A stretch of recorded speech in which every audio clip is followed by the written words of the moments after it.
Resignation letter में sign कराया गया है। कौन देगा उत्तर? भारत देश में 4 स्तंभ है कहने को, न्यायपालिका, कार्यपालिका, विधायिका, पत्रकारिता। कौन रिस्पॉन्सिबल है? अगर एग्रेशन से किसी का भला हो रहा है तो एग्रेशन होना चाहिए। ठीक है, अच्छी बात है। मैं बनाए क्यों है? मैं बनावटी इंसान नहीं हूँ।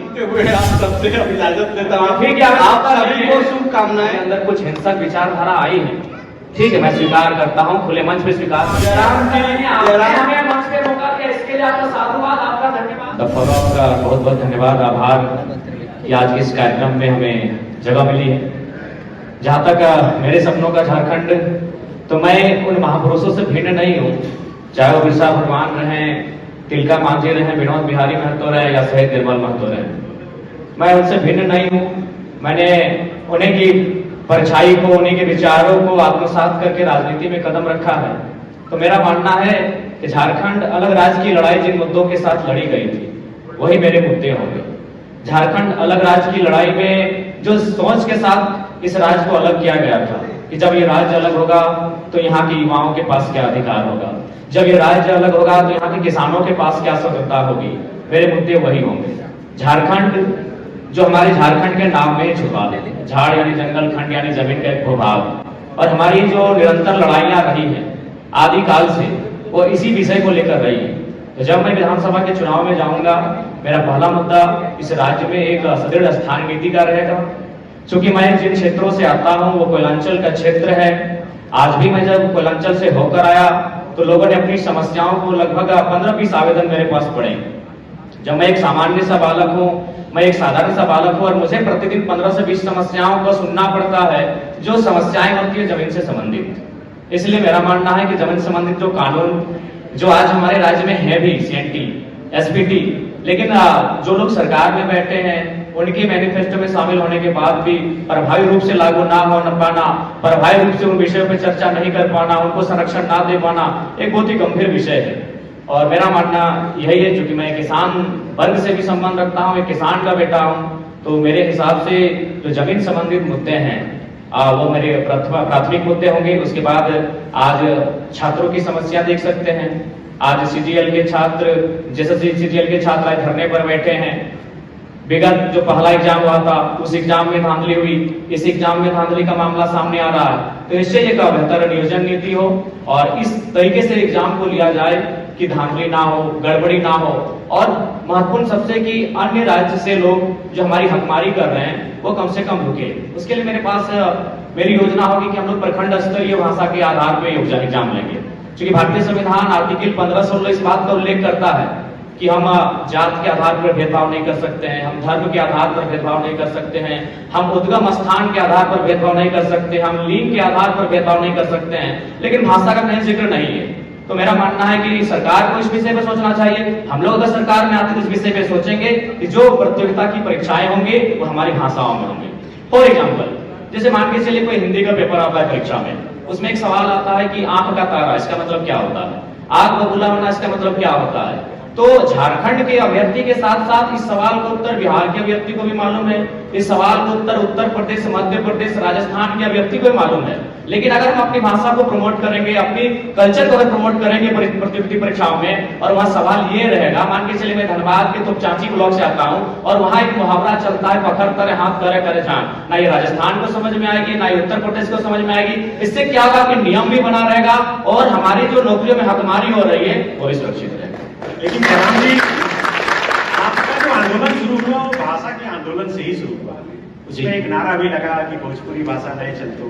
तो आपके बगल में जो ठीक बैठे हैं वो पलामू प्रमंडल से हैं। जी, आप मेरा पहला ही वीडियो सुनेंगे। मेरा सवाल ये है कि क्या जयराम अब इतना तैयार हो गए कि बगल में बैठाने के लिए तैयार हैं? जी, आप मेरा पहला ही वीडियो सुने होंगे, मेरा तर्क सुने होंगे कि धनबाद और बोकारो की सीमा पश्चिम बंगाल से लगती है। यदि यहाँ के ब्लॉक में सटे हुए जो ब्लॉक हैं अगर उनमें कोई अन्य राज्य, तो मैंने कहा कि यहाँ के लोग बांग्ला बोलते हैं, नो डाउट, क्योंकि हमारा मानभूम का इतिहास रहा है। लेकिन आप बिहार की भाषाओं को, उत्तर प्रदेश की भाषाओं धनबाद और बोकारो में लेके आएंगे तो डंके की चोट पर आज भी कह रहे हैं वो बोरो लैंग्वेज है।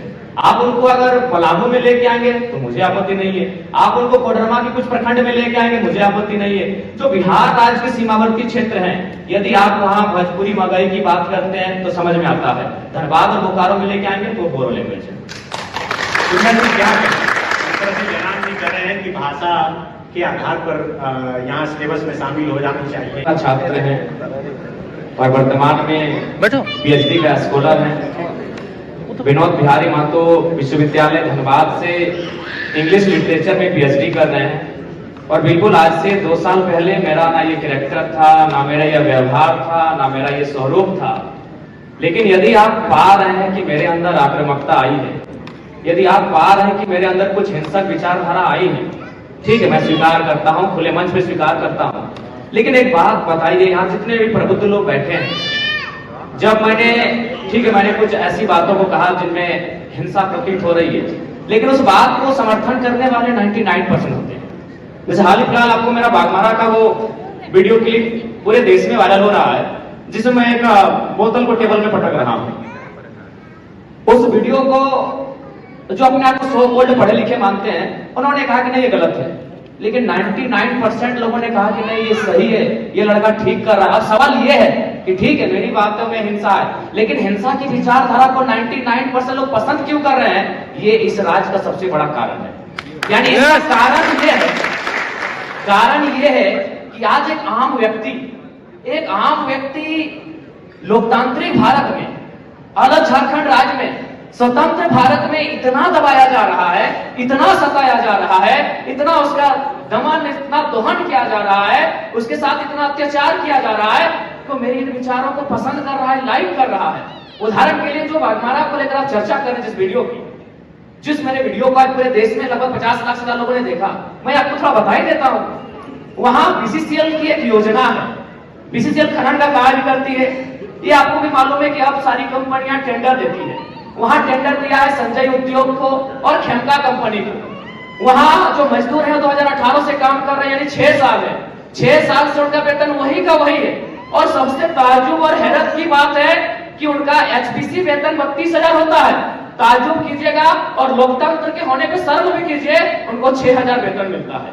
उससे भी ताज्जुब की बात है कि ना बीसीसीएल जिम्मेवारी ले रही है कि किनके वर्कर हैं, और ना ही खेमका और संजय उद्योग जिम्मेवारी ले रही है ये किनके वर्कर हैं। उससे भी ताज्जुब की बात है, उनको जो पेमेंट मिलता है 4,000 मिलता है, 6,000 मिलता है, वो पेमेंट ना बीसीसीएल दे रही है, ना संजय दे रही है, ना खेमका दे रही है। तो बताइए किसका खून नहीं खोलेगा? मैं बनावटी इंसान नहीं हूं। उस मीटिंग में 52 मिनट डिस्कशन हुआ था। मैंने 52 मिनट के बाद मुंह खोला था, और ये तो मीडिया चल रही थी और कैमरा में कैच हो रहा था, इसीलिए मैंने बोतल को टेबल में पटका। मां कसम हम किसी के मुंह में पटक आपकी पावन तले जमीन खिसक गई। जब आपने छेड़ा है तो सुन लीजिए। यही विनोद बिहारी विश्वविद्यालय में एक कंपनी, एक एजेंसी ने टेंडर लिया है। मजदूरों को ज्वाइनिंग लेटर के साथ साथ रेजिग्नेशन लेटर पे साइन करा गया। इस भारत में कहां होगा यार? मैं आक्रामकता की बातें करता हूं, कारण कौन है?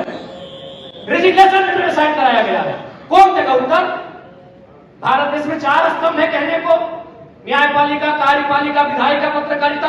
कौन रिस्पॉन्सिबल है कि ज्वाइनिंग की ताजुब की बात है?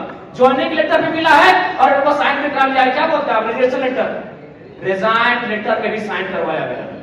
और एक खटका गोमिया की, जब मेरा सभा था बेरमो में, वो लड़का आया, उसने कहा कि जो एजेंसी है उनको पेमेंट देना होता है 20,000, लेकिन मेरा शर्त है उनका कि 20,000 आपके अकाउंट में देंगे, आपको 8,000 रिटर्न करना होगा, नहीं तो नौकरी से निकाल देंगे। उसके बाद भी अगर आपका खून नहीं खोलता है तो आप बनावटी लोग हैं, असल लोग नहीं। अगर आप चाहते हैं मेरे अंदर की आत्मकता कम हो, आप चाहते हैं मेरे अंदर की भावना कम हो, तो आज प्रबुद्ध लोग बैठे हैं।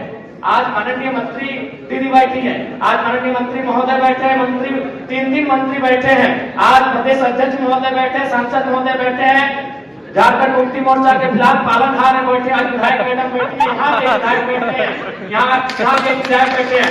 ये लोग तय करें कि इस प्रकार का जुल्म, शोषण, अत्याचार एक आम व्यक्ति पे, यानी जो लोग हाशिए पर हैं, जो लोग निम्न स्तर पे हैं, उनके साथ अन्याय नहीं होगा। जरा महतो प्रेम की कविताएं लिखेगा, इनकलाब की बातें नहीं करेगा। टाइम का सबका स्लॉट बंधा हुआ है और सामने सब मिनिस्टर भी बैठे हुए हैं, MP MLA भी जो है बैठे हुए हैं। सुखदेव भगत जी हैं, पूर्णिमा नीरज सिंह जी हैं, दीपिका पांडे सिंह जी हैं, मिथिलेश ठाकुर जी हैं, बन्ना गुप्ता जी भी।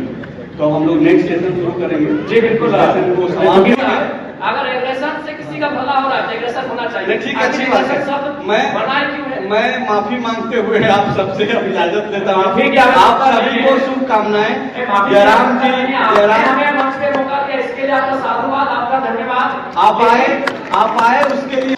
सानू महतो झारखंडी को लाइक, फॉलो, शेयर, कमेंट करें। सानू महतो झारखंडी को लाइक, फॉलो, शेयर, कमेंट करें।